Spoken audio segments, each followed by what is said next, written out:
Hi, everyone. I'm Lauren Albandian, and I am the coordinator for the 2022 ISAR conference that's going to be held in Denver, well, outside of Denver in Westminster, Colorado, on the dates of August 24th through the 29th. So, as some of you may know, over the course of the last 2 years, we've all been going through something. And so it has sort of put the brakes on in-person meetings, and ISAR 20 had to be canceled. And so we are full steam ahead. We're going to have this conference. It's going to happen. So it's very exciting. And I'm here talking today with my colleague and friend, Maurice Fernandez. Thank you for taking the time, Maurice. I really appreciate it. Thank you, and looking forward. I used to live in Boulder for many years That's next right. to Westminster. Yeah. So it's beautiful. I mean, just that is worth the trip. Yes. And I had something up on the screen and now I've lost it. There it is. All right, I have it back. So just to let you all know, if you don't know who Maurice is, he's the author of the book Neptune, the 12th House, and Pisces, which has a new edition out, and the Astrology and the Evolution of Consciousness, Volume 1. And he's a leading evolutionary astrology counselor and a teacher currently based in Arizona. Yeah, that's where you are. You're in Arizona. You're in Sedona, Arizona. Like, wait a minute, Sedona, you just said Colorado, and it kind of fits my brain. He directs a critically acclaimed professional certification program for astrologers. He served 3 terms as the president of OPA, the Organization for Professional Astrology, from 2014 to 2020. Before I talk to you about your lectures, I have a quick question for you. It may not be so quick because we have been away from this in-person gathering process now for more than 2 years, or just coming up right now on 2 years. How do you feel about, what does it mean to you to come back to this in-person gathering? I think that there's a benefit to both mediums. Obviously, what we experienced going online is that people who couldn't travel for whatever reason, especially international, suddenly had so much available and easy access. But we all are now at a point of overload of computer screens to begin with. And then, you know, we are human beings and we do need that personal contact. We had a first event in person last September in New York at Omega Institute. And it was so refreshing. I mean, even if people were a little more cautious with masks on, it was such a warm and amazing energy. There's something that's being transmitted differently when you are in person. It's true. And I think we all miss that. What we're trying to do with some of the events I'm involved with is to do hybrid Yep. so that, you know, we enjoy both worlds. But there is a demand now. People want to come back to meeting in person. It's true.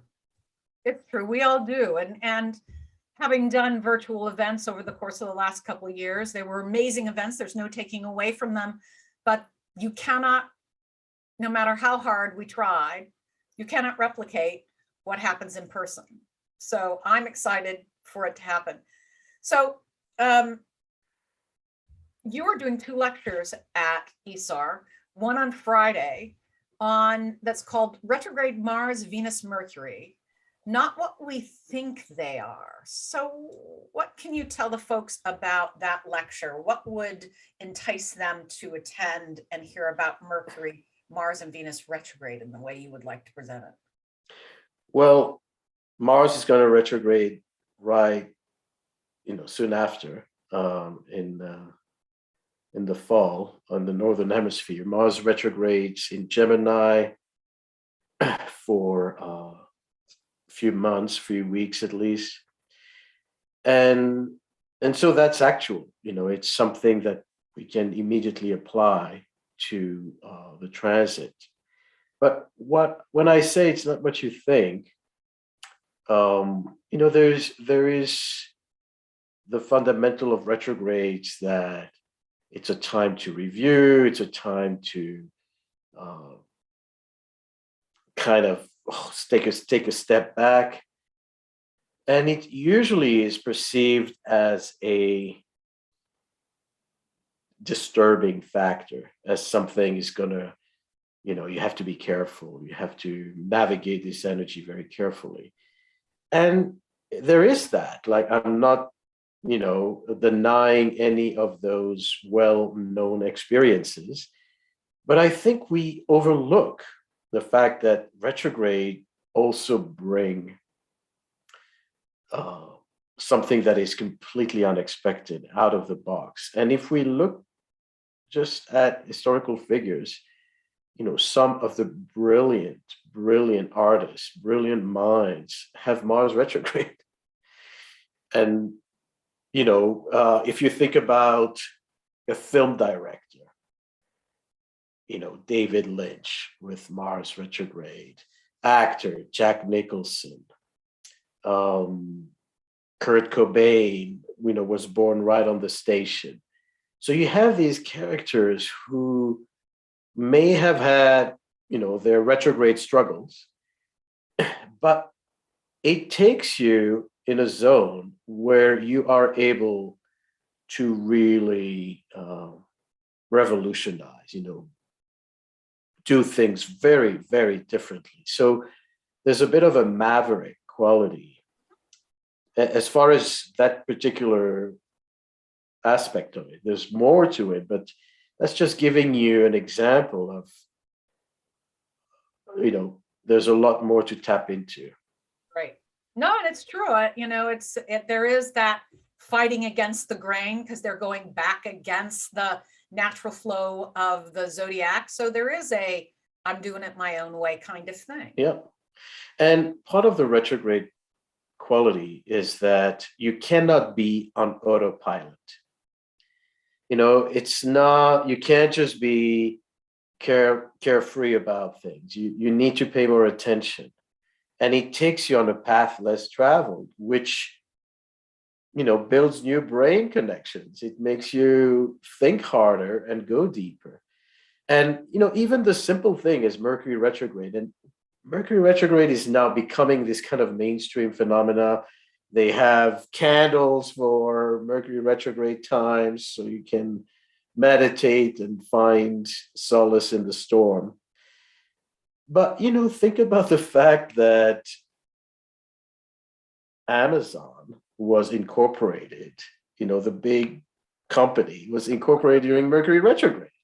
Wow. I bought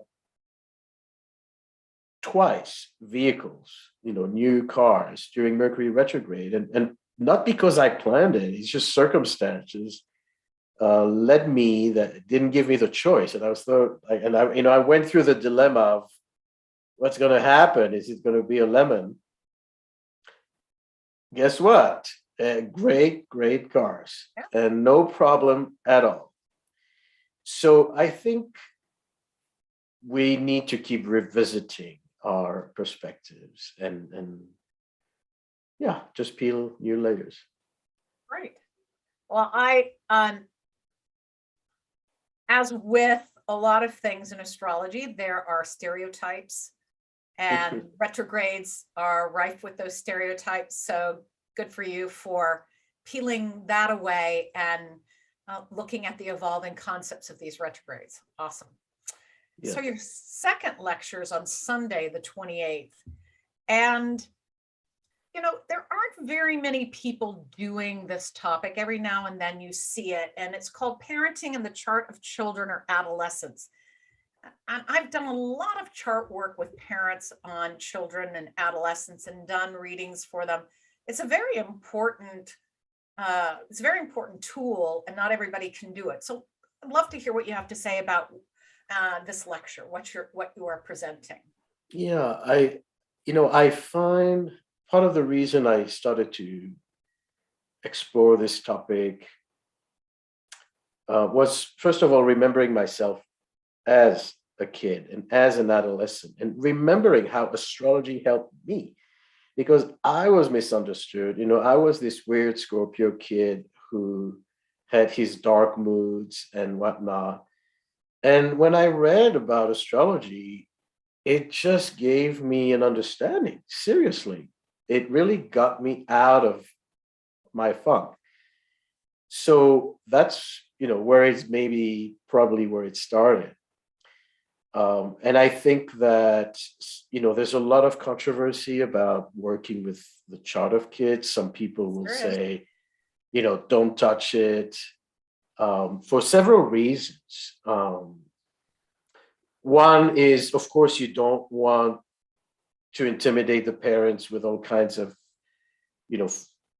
what's going to happen in the future of this kid and being too deterministic. You want to let the kids find themselves naturally and not impose all kinds of aspects of them and whatnot. So it needs to be absolutely, it needs to be done very carefully, take a lot of parameters into consideration so it's ethical, healthy, and productive.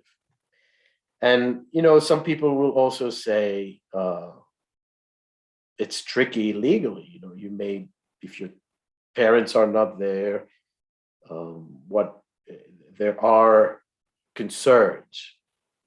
Things can come up during the readings that are not easy to handle. Right.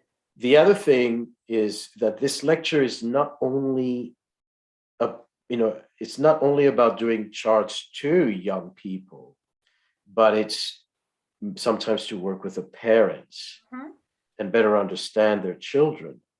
Because as parents, we often think that, of course, we're going to know our kids. Of course, we're going to figure out what they need. They came out of us. But kids have their own soul and their own soul journey. And sometimes they're coming from a very, very different place than the parent. Now, I myself don't have children, but I worked as an educator for many years. I worked both in philanthropy with children and some educational programs. So it's something dear to me. And I do believe it can be very helpful under the parameters that we will discuss when I present this. Well, I applaud you for not only, talking about the charts themselves, but to give the parameters. I think that's vitally important. There's so many factors. They're humans who do have their own soul and should have their own choices, yet also working with parents in order for them to be more effective in assisting their children to be the better versions of themselves and to not project on their children or get themselves twisted up as to why their children aren't behaving the way they perceive they should. So there's a lot of value. There's tremendous value to this work. So I applaud you for that. Thank you. Yeah, thank you. And what I often see also during readings, sometimes it comes up that we look at the chart of the client's client's child. And the beautiful thing is that when you are with a client, they're in front of you and there's a dialogue. And when you refer to their children who is not in the room, there is an element of, wow, how can we go so deeply just with astrology? You're not just picking on my energy, or it's really neutral, pure astrology. But what you will find, when you speak to a client, they have 30, 40 years of life experience. You can refer back to, this happened then, during your Saturn return, you have experience to build your comments on. And with children, it's something very fresh, very delicate, and it's a completely different reading. It is a completely different reading, and I suspect that's why potentially I don't see a lot of people doing it, and probably it's a good thing in that sense. So yeah,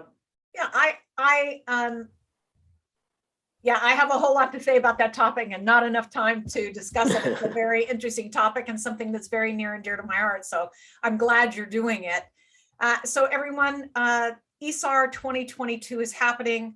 I want to thank my friend and colleague Maurice for taking the time again today to share his material that he'll be presenting at the conference, which is August 24th through the 29th. It'll be happening at the Westminster Westin. That is right between Boulder and Denver. So there'll be plenty of places for you to go out and explore, and we hope to see you there. Please go to isar2022.org, isar2022.org. That's where you're going to find all the information you need to know on the conference. So again, once again, thank you so much, Maurice. Thank you. And just one last note, it's really the best season to be in Colorado. Yes, it is. All right, we'll see you all there.